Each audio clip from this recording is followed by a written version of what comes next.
been mainly attacking this right arm. It's good to have a good side, right? But this time we're going to switch. If I have trouble attacking this arm, because if I'm playing that shallow lasso, which is one of our main ways of getting into this when he's standing and Car's adamant, and we've addressed how to do this, getting shin to shin and other things, but another route I can go down is, rather than trying to put the omoplata on this arm, I'm going to attack this arm. So from here, all I'm going to do is, I find his sleeve with my other hand, and I bring his hand under as if nearly Car was going to put me in a footlock. In fact, we're going to look at this later in the mesocycle when actually Car goes for footlocks on me. This is going to give me the omoplata. But I'm going to manufacture the footlock position by just bringing this hand underneath from here. Okay? Once I have that, my left hand is going to let go, find the collar, and break Carl's posture. The most important detail from standing is controlling his posture. Now my left leg is going to come off his shoulder and come over the back of his head, and I'm going to use that to break his posture even more. And now I'm just shooting straight into my omoplata. Yeah. We've already addressed probably one of the main things Carl can do from here as I'm trying to hit the omoplata is the cartwheel escape. No, not the row, bro. Take it back a step.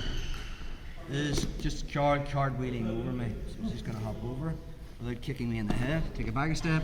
We're showing you how to deal with that. Remember we did the inversion? These are all useless at, so I better show you something else. Another thing I can do from here is that lazy armbar's there. Anytime Carl tries to jump over, I fill the space with my shin, and he can't. Okay, so watch, go, and then he just pull. The minute I have him here, I turn onto my side, make my triangle, and there's that lazy armbar again.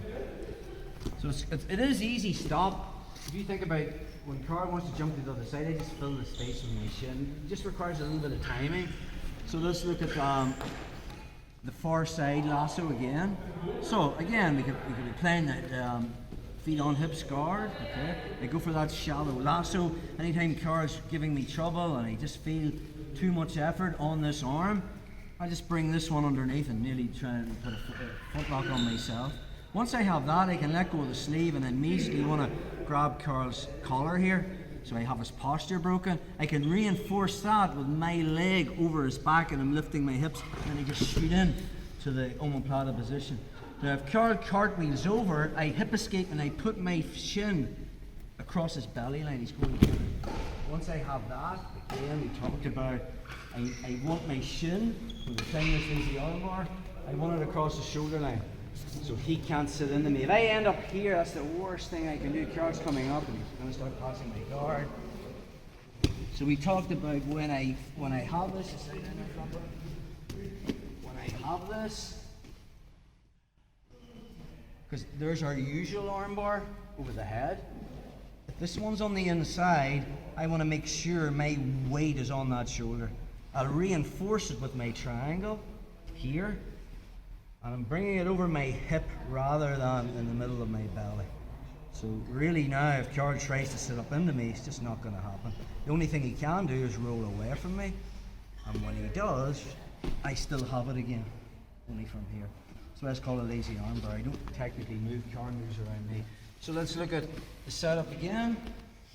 I could be playing feet on hips guard. I just go for a shallow lasso. On a shallow lasso, I don't need a hip escape. I can just put my foot on his shoulder. Carl immediately senses omoplata danger and pulls his elbow in. So from that position, I'm just going to like foot lock myself, let go of the sleeve, find the collar, break his posture, and then bring my leg over his head. I'm lifting my hips and I'm shooting into the omoplata position. Common counter is the cartwheel escape. The minute he does, I just put my shin inside.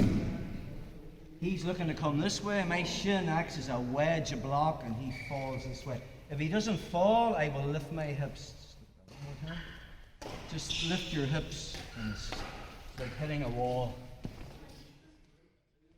So when we got to here, I brought this over. As he jumps over, I physically lift my hips. Keep this, it's all about the elbow line now. As I put it in, I turn my hip, putting my shin over his shoulder. You can't make the triangle, sometimes just the pinching of the knees is fine. Thumb up over my hip. Let's play with that, guys.